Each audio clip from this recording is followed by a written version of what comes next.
of the 10th Emergency Special Session of the General Assembly is called to order.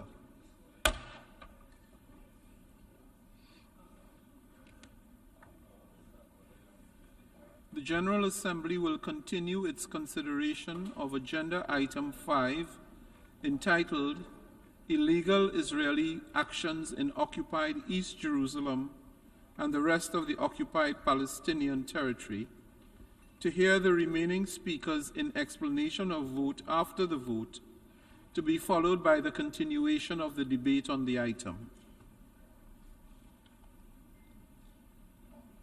Before giving the floor for explanations of vote after the vote, may I remind delegations that explanations of vote are limited to 10 minutes and should be made by delegations from their seats.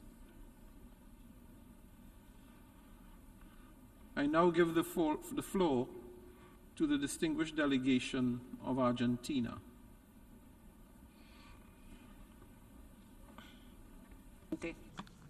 Muchas gracias, señor presidente. Argentina expresa su preocupación por la situación descrita por el secretario general en su carta del 6 de diciembre y en su intervención ante el Consejo de Seguridad del 8 del mismo mes, pero entiende que el proyecto sometido a la consideración de esta sesión de emergencia no abordó de modo equilibrado las necesidades planteadas por el secretario general. Argentina respalda el pedido del cese del fuego humanitario, la necesidad del respeto al derecho internacional, incluido el derecho internacional humanitario, así como la liberación incondicional de todos los rehenes, entendiendo estos como todos los civiles israelíes y de otras nacionalidades secuestrados a partir del acto terrorista perpetrado por Hamas el pasado 7 de octubre. La Argentina expresa su más enérgica condena al accionar terrorista de Hamas, que está en la base del desastre humanitario que describe el secretario general. Dado que el proyecto de resolución no incluyó un repudio expreso a tales actos, Argentina no ha podido acompañar con su voto afirmativo dicho proyecto y, por lo tanto, se abstuvo. Asimismo, Argentina reconoce el derecho de Israel a ejercer su legítima defensa en el marco del derecho internacional y del derecho internacional humanitario, y estima que ese reconocimiento también debía haber estado incluido en el proyecto que adoptó esta Asamblea General. La Argentina agradece al secretario general y su equipo por los esfuerzos que realiza y rinde homenaje a los funcionarios internacionales que con grandes y sacrificados esfuerzos se desempeñan en el terreno. Una mención y un reconocimiento especial merecen aquellos que han perdido la vida en el cumplimiento de sus tareas. Muchas gracias, señor presidente. Mr. President. I thank the distinguished representative of Argentina, and I now call on the distinguished representative of Mexico to take the floor. Muchas gracias, señor presidente. México, mi país, se congratula por la adopción de la resolución por esta Asamblea General, la cual fue copatrocinada por mi país. En relación con la enmienda presentada por Estados Unidos, México, si bien coincide plenamente con la condena a los abominables ataques de Hamas, México se abstuvo al considerar que dicha enmienda desnaturaliza el propósito esencial de la resolución, que es el cese al fuego humanitario. Muchas gracias. I thank the representative of Mexico and now invite the distinguished representative of China to take the floor.